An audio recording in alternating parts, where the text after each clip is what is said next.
President, welcome to Uzbekistan. It's very good to see you here. I understand you have just been to the first ever session of Uzbekistan Foreign Investors Council. Could you tell us a little bit more? What was it like? Was it a success? What was discussed? So I think it was a success, a very good start for the first meeting of this Foreign Investment Council. I think the discussion was very open.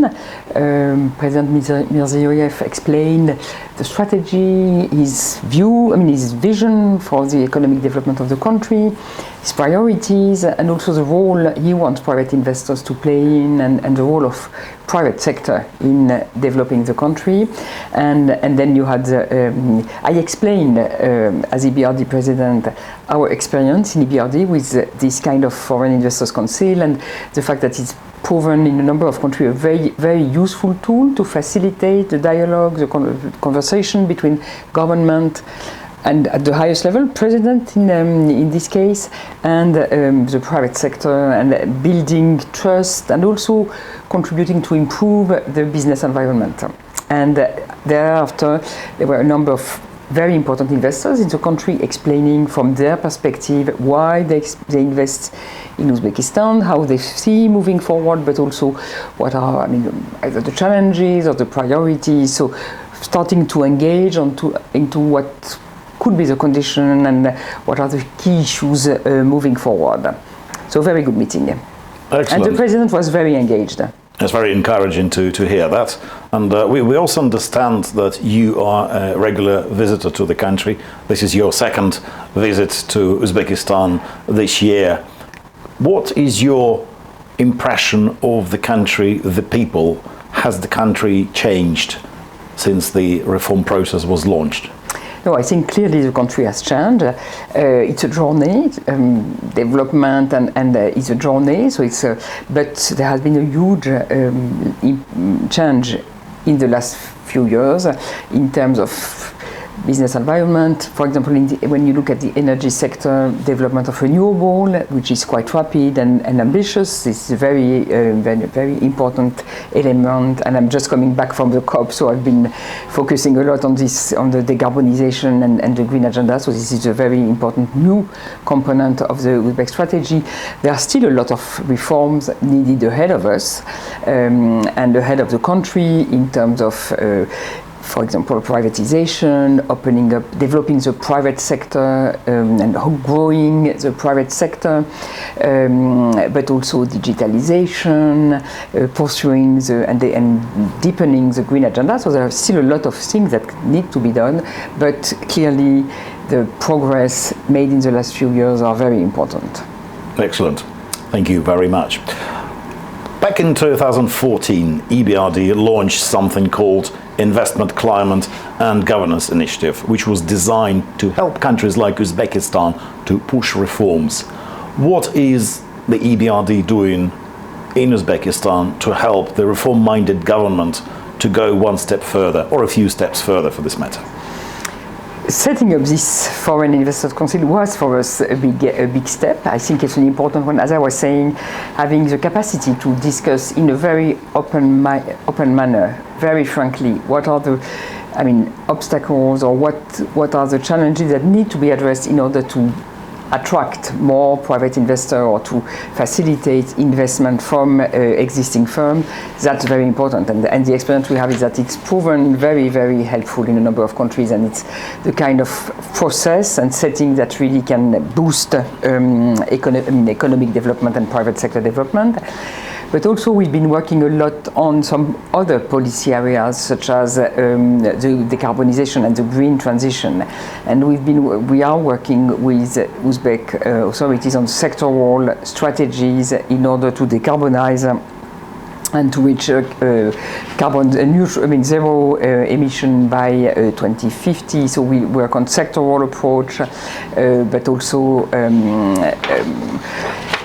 policy framework to do that, and develop new instruments, for example, through financing of the banking sector, to be able to finance not only the large companies, but also SMEs, and to increase awareness of energy efficiency and decarbonization. We've supported also the government in their pledge to the Global Methane Pledge, which has been an initiative of COP26 and is a very important short-term initiative to reduce quickly methane emission by 30% in 2030. So I think that's something we've been helping the government with. Thank you. Not long ago, EBRD re-engaged with Uzbekistan, launched new country strategy, which was adopted by your board of directors in 2018. And since then, and for the second year in a row, Uzbekistan has been the largest recipient of EBRD funds in Central Asia. Back then, you drafted a strategy which consisted of a few key pillars. What has changed? What has been achieved? Are you in the process of thinking about the new strategy for the country? I think, as I was saying, a lot of things have been achieved, and the implementation of this strategy has allowed us to grow our level of investment in the country, because last year was a record investment of 600 million euros in 2021, and this year I think we will go even quite significantly above this level, with a level of investment expected between 800 and 1 billion euros. So the implementation of this strategy really helped us developing our investment level, thanks to the very good cooperation with the government, but also with the dynamism of the private sector, because 50% of our portfolio is in the private sector, which is very important for the bank, because we've been, our key objective is really to develop private sector and to ensure that a private sector is vibrant and drive economic growth and job creation.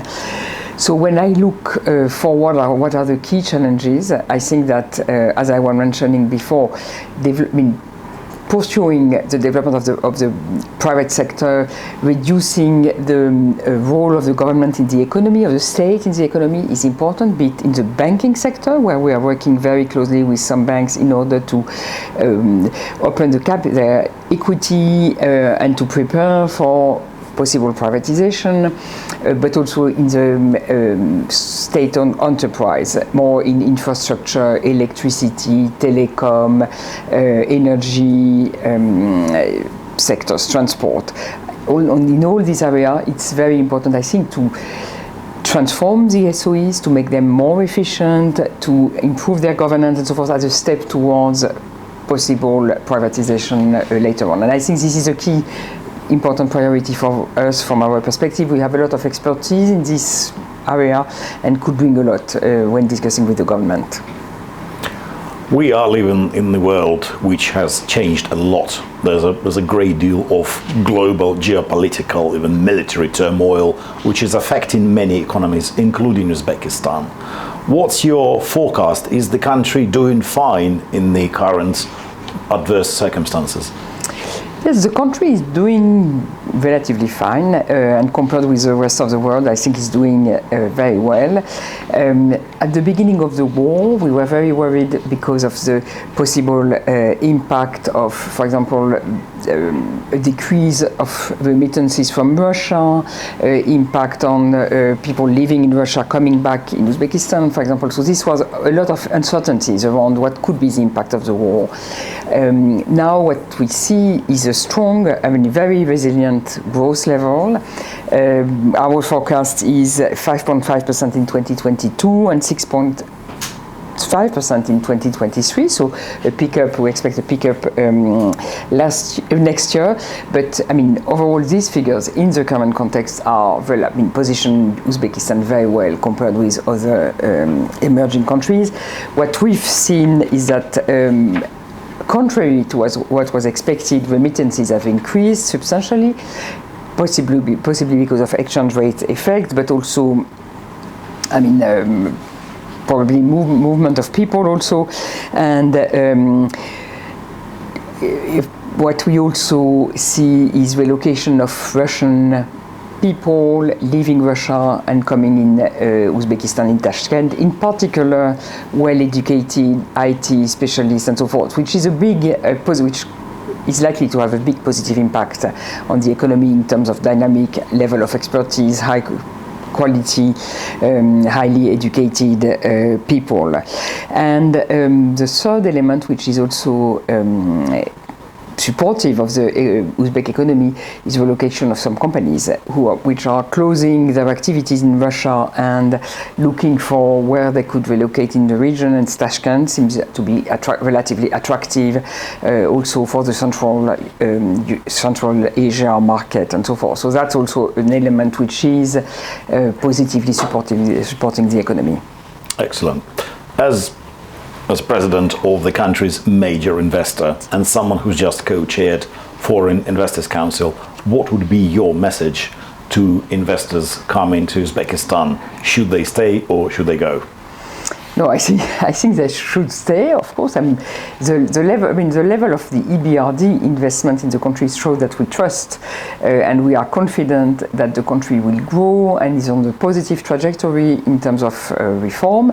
It's very important we are very engaged with the government to plead and to accompany this reform agenda, which is absolutely needed and needs to be deepened and enlarged. But we are confident that this will happen and that Uzbekistan is a good country to invest, has a lot of positive features, if only, for example, the capacity to develop renewables, this willingness to really catch up in terms of level of investment, quality of investment, and so forth. So I think that it's a good country for investment. It's relatively large in the region in terms of population, so the market is also quite large. So for retail, for example, it's a good position, and that's why we are ready to accompany any new investment in the country. Odile Renaud-Basso, thank you very much.